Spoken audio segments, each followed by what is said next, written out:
région s'investit par rapport aux apprentis.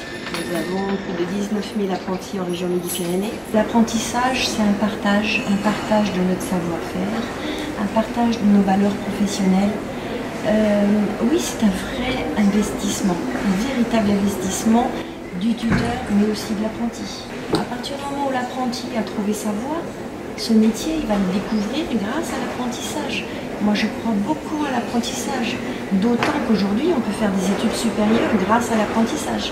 Quand on est passionné par ce qu'on fait, par son métier, c'est une grande joie de partager son métier, de le faire découvrir. Et quand il y a cette flamme chez l'apprenti, c'est extraordinaire, parce que vous avez la transmission.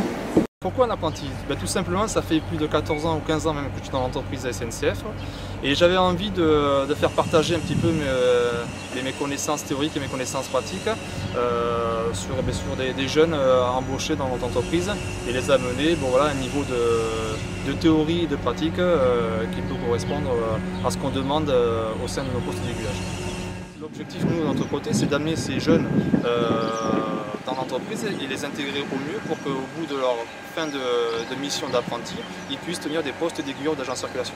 Avec le CFA, régulièrement, ils nous envoient aussi donc, les bulletins et ce qui se passe un petit peu pendant les 3 semaines qui sont à l'école. Et on a aussi des rendez-vous pédagogiques avec le responsable. Moi, j'ai déjà l'expérience que il y a 2 ans, j'ai eu une apprentie qui a réussi son bac et qui avec mention et qui a été embauchée à EDF. Et donc maintenant, elle vole de ses propres ailes et elle a même changé. Elle n'est plus à Toulouse, elle est partie sur une autre région. Alors pour moi, c'est quand même une certaine fierté que cette personne a eu le bac, a été embauchée. Et pour moi, c'est un petit peu comme mes enfants. Donc j'essaye de les protéger et de leur inculquer les bonnes pratiques à EDF.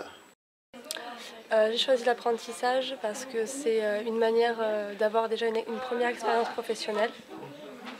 Quand on arrive sur le marché du travail avec un diplôme équivalent à ceux des autres, on est, je pense, mieux vu, on est prioritaire sur les emplois.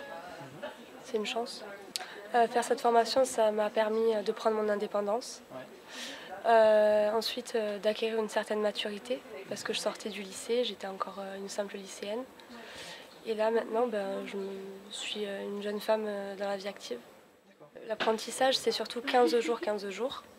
Après, il y a des périodes, quand c'est les vacances, on peut être 1 mois en entreprise. Mais ils essayent vraiment de nous mettre 15 jours pour que ce soit équitable. Donc ça nous permet de vraiment être plongés dans les cours. Et après, quand on revient en entreprise, on a le temps de se remettre dans le travail. On n'est pas coupé, en fait. Moi, j'aimerais beaucoup continuer l'apprentissage jusqu'au Master 2. Et j'aimerais également faire une année, si possible, à l'étranger. Donc faire un bachelor à l'étranger, en alternance toujours. Ça m'a lancée dans l'apprentissage et je veux continuer. Nous travaillons énormément entre les 3 interfaces, c'est-à-dire l'entreprise, la formation campus qui forme les futurs facteurs, et le CFA qui assure toute la partie théorique du diplôme. Et ce qui est intéressant, c'est toute la liaison entre ce qu'ils acquièrent professionnellement et lorsqu'ils sentent qu'ils ont leur place dans l'entreprise poste, et puis l'évolution que nous voyons nous par rapport à la prise de parole, l'oralité au niveau des examens. Il y a vraiment une évolution qui se fait sur l'acquisition des compétences. Le diplôme est connecté à ce qui se passe tous les jours et du coup de faire ce lien en permanence entre ce qu'ils font et ce qu'ils sont capables de le verbaliser, de le formaliser par rapport à ça. Autant les tuteurs que les apprentis ont cette montée en compétences. Ils ne sont pas autonomes au départ, ils ne sortent jamais tout seuls, ils sont en doublon et petit à petit, ils ont, on les teste sur la dernière épreuve, c'est les tester en autonomie totale pour faire une tournée. Ils vont se retrouver baignés dans le milieu professionnel, donc ça va les aider bien sûr à grandir et à évoluer vers la professionnalisation. Ils ont des fois un petit peu le début, il faut s'intégrer dans l'entreprise, il faut s'adapter au rythme de l'alternance aussi, mais petit à petit, effectivement, ils vont prendre conscience du milieu du travail. Un diplôme qui va être reconnu bien sûr par l'État, plus 2 ans marqués sur un CV au niveau de la formation professionnelle. Donc normalement, ils peuvent décrocher un emploi ou bien sûr faire une poursuite d'études.